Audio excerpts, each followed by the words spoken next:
Hi, I'm Rob Cosman. Welcome to my shop. We run a hand tool workshop, online hand tool workshop, where we broadcast twice a week. We build furniture in that workshop with entirely with hand tools.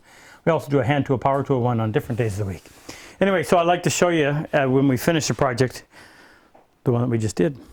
This one was inspired by a friend of mine, Rich Scott, and it was started out as an idea for our advanced hand tool workshop where we teach a week-long in person. So one of our online members from Australia nicknamed it the Bloke Box. We started out with the man's jewelry box, but I think it got better. And this is what it is. So I'm going to go through and show you. 2 drawers. Drawers sides are sycamore. Drawer fronts are black walnut. And then I have claro walnut veneer, and what we did is we took the veneer and went up the front and across the top, so that's how you see that nice continuation of the grain. This one down here is the piece of veneer that was right behind that one, so they match up nicely. All you do have to open them is a little finger recess that we carved in on the bottom, just enough to catch your finger. We also put that veneer on the back, so the idea is you throw your wallet or whatever up here, and then your valuables would be kept inside the drawer. I had a piece of, I had bought a bunch of black walnut, and it was a pretty poor grade. And this one was filled with knots and actually some figure in it. So I got enough of the figured stuff for the 2 sides and the top piece. So you can see that.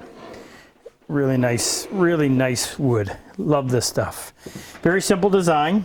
Rectangular box. It's almost square, but it actually is a rectangle. I'll show you some of the things that we did in the process. This is all on film, by the way, and it's part of our, it's everything we do on the online workshop is archived, so you can see it as often as you want and as many times as you want.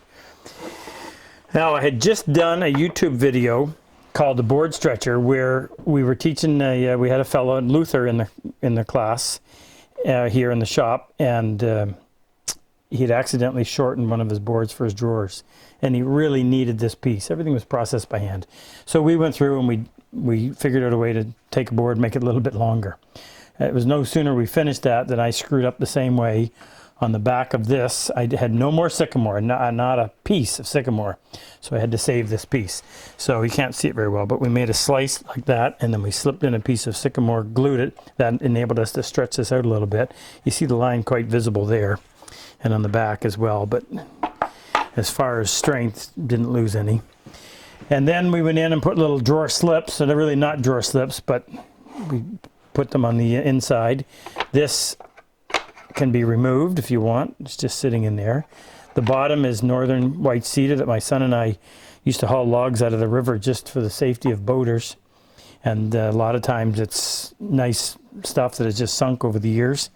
We took that into the shop, milled it up in the bandsaw, dried it, and got to use it.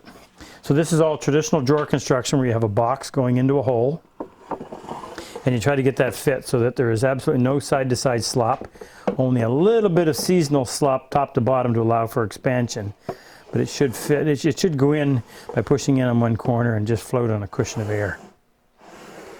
We have drawer stops right here in the front that catch the underside of the drawer front, so that it always stops in the same spot. If you use the back, then as the boards increase with width during the moist part of the year, this would change its position.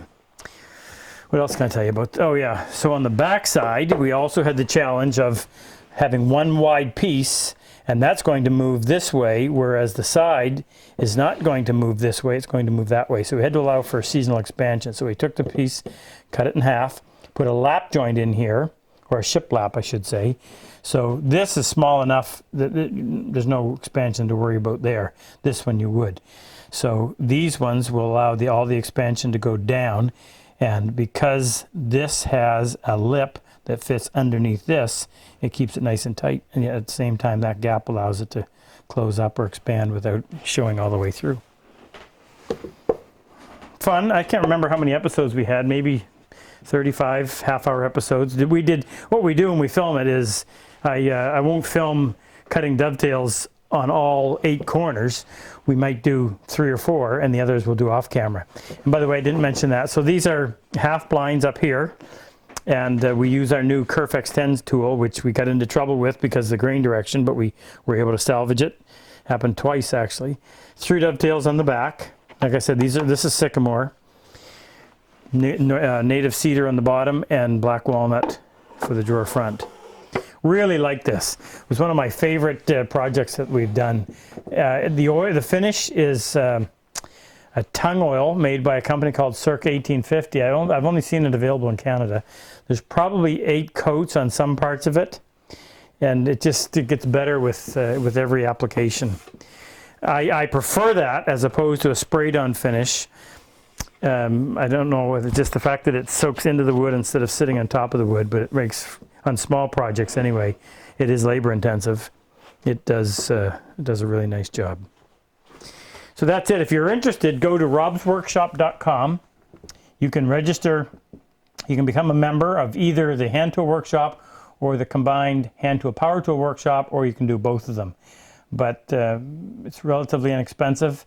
And just a side note, we give that free membership to any disabled veteran. So if you know, or if you are a disabled veteran that would like to get into woodworking, you're welcome to go on there. You'll see the vet section on the toolbar, and we don't ask a whole lot of questions, but we let you have that for free, and hopefully it'll help you.